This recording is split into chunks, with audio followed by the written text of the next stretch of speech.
Hello बच्चों, let's read the question. In Young's double slit experiment the intensity is I at a point where the path difference is lambda by 6, where lambda is wavelength of light used. If I naught denotes the maximum intensity, then I divided by I naught is equal to.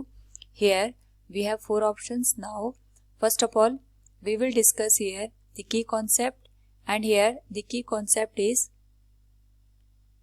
resultant intensity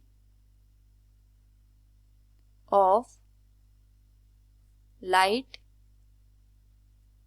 in Young's double slit experiment. Now अगर हम बात करें यहाँ पे given values की, we can say here in YDSE the intensity is I at a point where the path difference is lambda by 6. हमारे पास यहाँ पे जो path difference है it is given as del x equals lambda by 6, और हमें यहाँ पे जो I naught है it is given as maximum intensity. तो जब हमारे पास यहाँ पे path difference given है, we can find out here the phase difference. So the phase difference in this case will be del phi equals 2 pi by lambda multiplied with del x.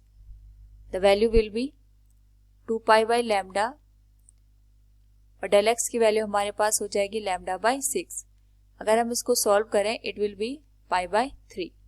Now अगर हम यहाँ पे resultant intensity की बात करते हैं, then I will be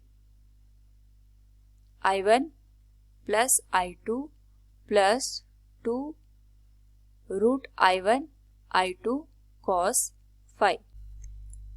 इस case में हम दोनों जो सोर्सेज है उनकी इंटेंसिटी को इक्वल कंसिडर करेंगे. So it will be equal to x. So I की वैल्यू हो जाएगी x plus 2 into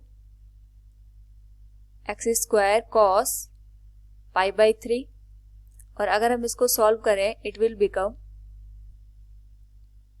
2x plus 2 into x. Pi by 3 की वैल्यू कॉस में होती है 1/2.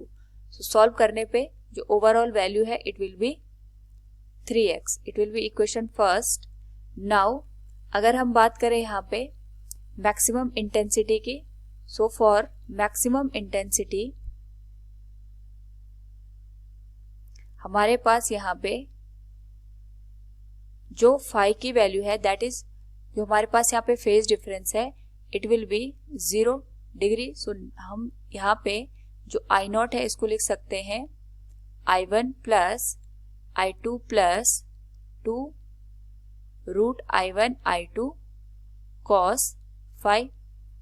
इंटेंसिटी हमने यहाँ पे दोनों की इक्वल कंसिडर किया. So it will be x plus 2 into x x square, और cos phi की वैल्यू हो जाएगी हमारे पास cos 0 1. So I not will be 4x. It will be equation number 2. So अगर हम यहाँ पे इक्वेशन 1 और इक्वेशन 2 दोनों का रेशियो लें it will B I divided by I not. I की वैल्यू हो जाएगी x मल्टीप्लाइड विथ 3 और I नॉट की वैल्यू हो जाएगी x मल्टीप्लाइड विथ 4. दोनों को सॉल्व करें, x x कैंसिल हो जाएगा. The final answer will be 3/4. So we can say here the ratio of I with respect to I naught will be 3/4. So from the given option we can say option A will be the correct answer. Hope all you understood it. Thank you and best of luck.